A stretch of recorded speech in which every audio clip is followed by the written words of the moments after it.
Hi everyone, I'm Orla from Write With Órla, and today I'm going to be doing the Booktube Newbie tag. For those of you who may not know, the Booktube Newbie tag is a trend where booktubers can introduce themselves and give a little bit of information about why they started the channel, what got them interested in reading, that sort of thing. There's a set list of 10 to 11 questions, depending on if you want to answer the 11th question. The questions aren't set in stone, you can talk about whatever you want, but they're there just to give you a little bit of a guide to help you share a bit of your reasoning for why you started the channel, what you're interested in reading, what got you into reading, that sort of thing. So that's enough preamble. I'm going to start rambling anyway, and I'll just jump straight into the questions. Um, Question one: why did you start this channel?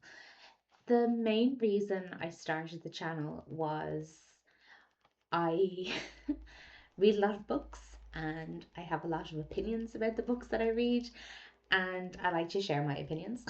So, after watching different booktubers for a long time, I decided to throw my hat in the ring, so to speak, and create my own YouTube channel.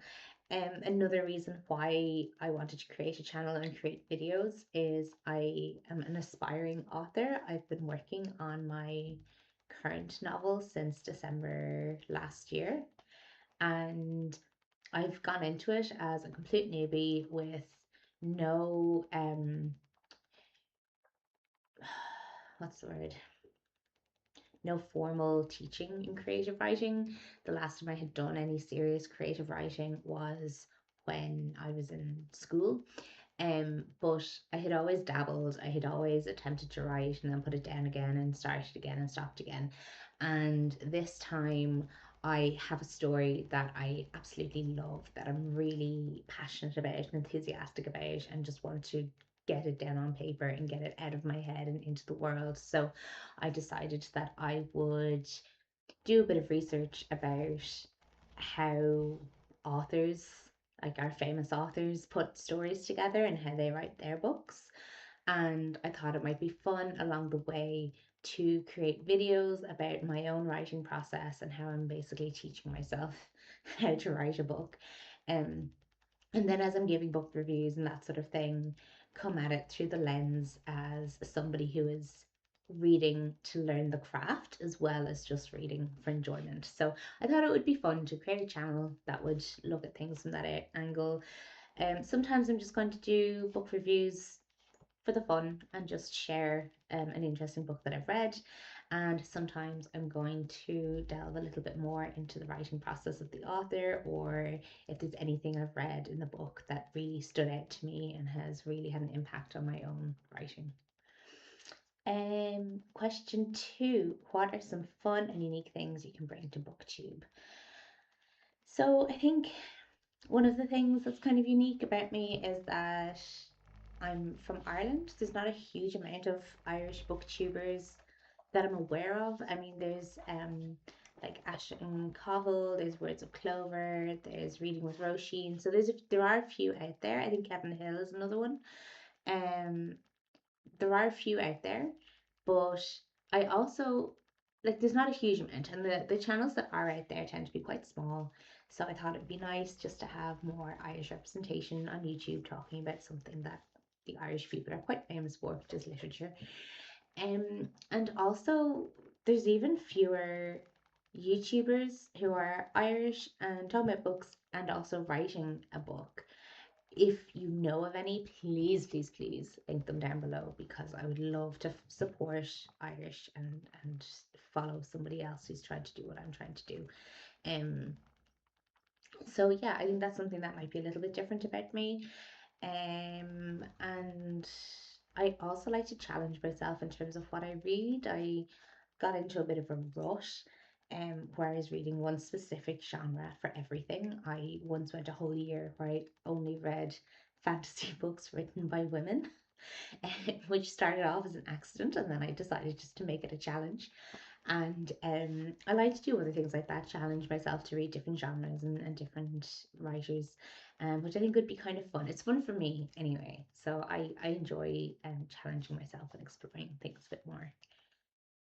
Question three, what are you most excited for about this channel? I think I'm most excited about meeting like-minded people. So people who are interested in reading, people who are interested in writing, people who are studying the overlap between the two. Um, yeah, that's kind of the main thing. Is it's meeting people, joining the booktube community in earnest, becoming part of that community after being a lurker, kind of looking from the outside looking in for so long. So that's something I'm really, really keen on doing with the channel. What question four, why do you love reading? For me, reading is just an escape. It's an opportunity for me to throw myself into another world. I think that's one of the reasons why I like fantasy so much. Because even though a lot of fantasy books will base their world around our world and have very serious like political and cultural issues within their worlds, it's easier to separate that from the real world where I am now. So if I'm reading something and it's about people who have magic being persecuted because they have magic, I'll just dive into it and it just gives me an opportunity to forget about the other very real problems, the very real groups of people being persecuted in the real world, that kind of thing. Um, and I also do it to relax. So I like to read a mix of heavier books as well as lighter books. I find that there's always a book to suit my mood, to suit my attention level, um, to suit what's going on in my life. There's always a book that will tick that box and be a comfort to me. And I just absolutely love that. I mean, recently, a couple of months ago, I broke my leg quite badly and I'm still recovering from it. And I was essentially bedbound for like 6 to 8 weeks. I couldn't put any weight on it. It was really difficult to move. I had two young kids running around the place. So even if I did get out of bed and leave my room, it was a constant battle trying to keep them away from my leg because even now, if they brush off it, it's quite painful. Um, and to stop myself from falling into this like pit of despair, um, I started reading. But unfortunately, I had to get surgery on my leg, which meant I had to go under general anesthetic. And even when I came around a couple of weeks after that, I just didn't have the attention span that I wanted. I was quite murky, I was quite groggy. Um, and even then, I was able to find books that I found interesting, that I enjoyed, that I thought were fun, and just kept me sane through the healing process. It was a way of exercising my mind when I couldn't exercise my body. And it just was an absolute blessing to be able to sit in my bed and read my books and not feel like um, everything was awful, basically. What book or series got you into reading? Question five. Um, I find this one a really hard one to answer actually because there was no one book or series that got me into reading. I started reading at a really young age. I went to Montessori when I was a child, and my teacher there noticed that I had an interest for it, so she just leaned into that interest and taught me how to read. So when I started primary school, I already knew how to read. So I mean, at that age, I have no real memory of what I first started reading. I do have a specific memory of reading Tara and Ben in school. And I think the reason that memory stands out to me so much was I had a secondhand version of the reader, and a lot of my classmates had brand new versions. And since the printing of the two versions, Ireland had had a change of presidency. So my book had Mary Robinson as the president in one of the stories, and all the newer books had Mary McAleese. And it was something that I didn't quite understand because at the age of 5, you don't understand secondhand or old editions or anything like that. And I just thought it was something quirky and weird about my book that I had a different president in it. Um, my grandmother had all of the Ladybird books that my mother and my uncle used to read when they were growing up. So I used to love going over to her house and reading them. I just absolutely devoured them. I loved the Artemis Fowl series by Uncolfer. Even to this day, I love that series. I reread it a couple of years ago and it still held up. It was still just a brilliant, brilliant series of books. And I'm really looking forward to my children getting that little bit older so that we can start reading the Artemis Fowl series with them because they're just so enjoyable, so creative, so fun, and just amazing. I also really loved the Nancy Drew series growing up. That was probably what got me interested in crime and thrillers as a teenager. I'm not as interested in that kind of stuff at the moment because I feel sometimes it hits too close to home. But when I was younger, I really enjoyed Nancy Drew and I really enjoyed St. Clair's and Mary Towers by Ina Blyton to the point where I begged my mother to send me to boarding school. And every time I asked, she just kind of rolled her eyes and said, "No, why would I send you to boarding school when it's perfectly good school walking distance away?" So it definitely set unrealistic expectations for me for what boarding school would look like. Question 6. What questions would you ask your favorite booktubers?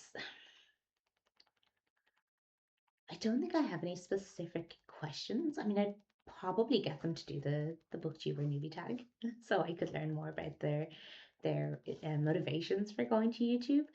I'm always interested in what people's day jobs are. Like a lot of people do YouTube as a hobby, which is what I'm doing, and I'm always really curious about what they do in their day jobs, because obviously YouTube isn't the end all and be all. I'd love to just sit and grab a coffee with them, have a chat, get to know them a bit better.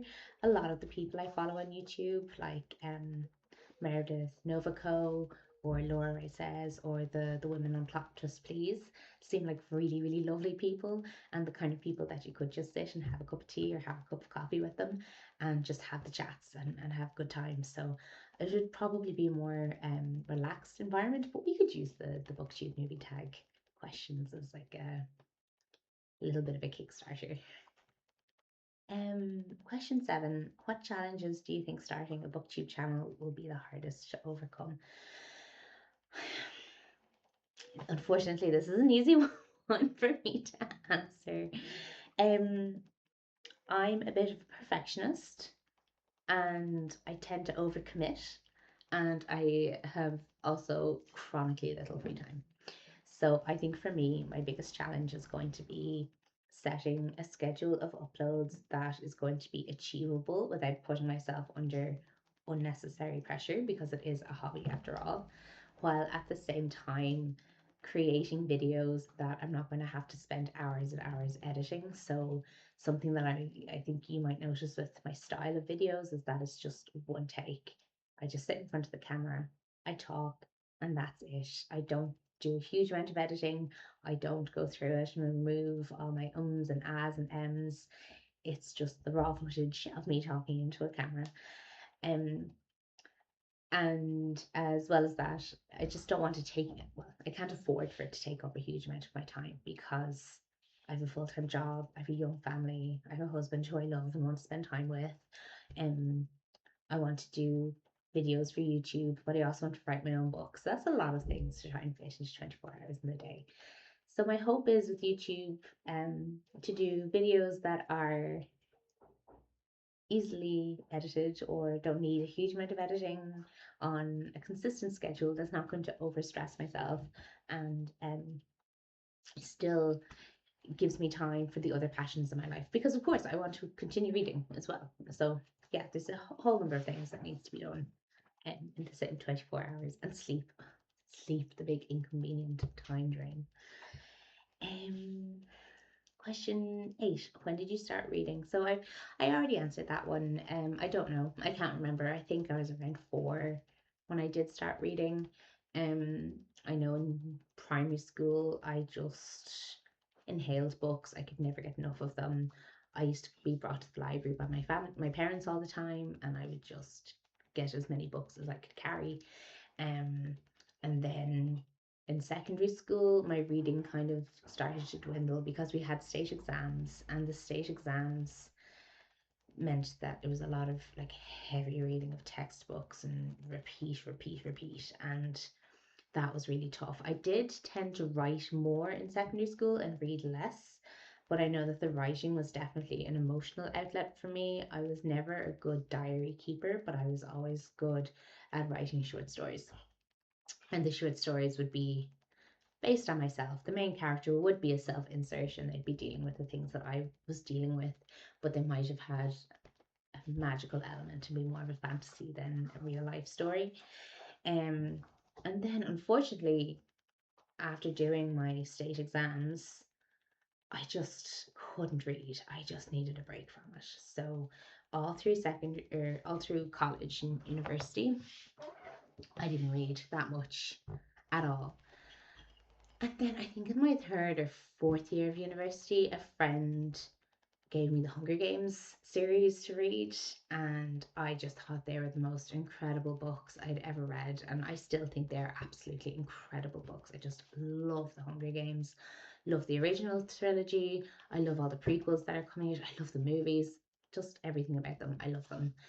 Um, and that sort of reawakened my interest in reading. But even then, I was maybe reading like three, four, five books a year. It was really slow going and it was really minimal. And then I met my husband, and my husband is a huge reader, absolutely huge reader. And he's always reading something different. He reads every genre, every type of book. He'll read everything from like novellas to huge tomes of series. And it just naturally formed as a hobby for me again. I think I found someone who understood the joy of reading, understood the passion for reading, and was quite happy to support my reading. Um, and I'm forever grateful to him for that, because even though we don't necessarily read the same books, we will read our own stories and then talk to each other about them, which I love. And it's so nice having somebody to talk to about the things that you're passionate about. Um, so yeah, once I started going out with him, I just started reading more and more.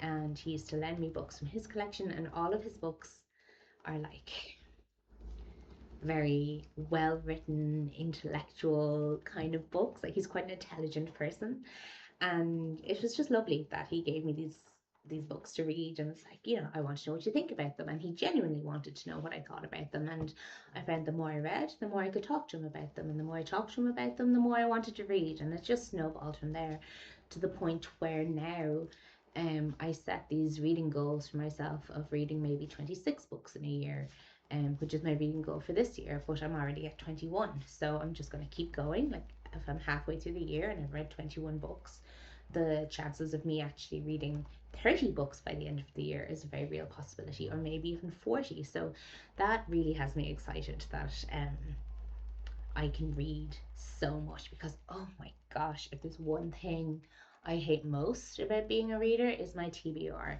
Anytime I talk to anyone, my TBR gets longer. I could walk past somebody in the grocery shop and my TBR will get longer. And there's just not enough hours in the day. There's not enough time in a lifetime to read all the books that you want to read.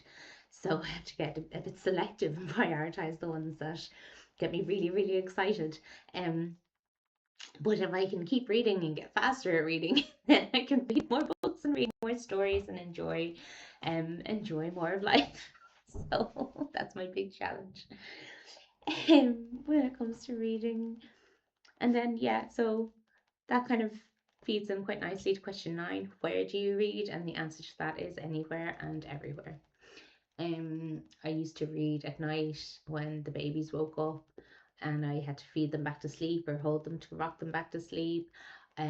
I read in bed, I read in the kitchen waiting for the kettle to be boiled, I'll read in the garden, I'll read absolutely anywhere. I made a really conscious effort a couple of years ago to replace my doom scrolling with reading, because I used to just spend hours and hours on Facebook and Instagram and just scroll.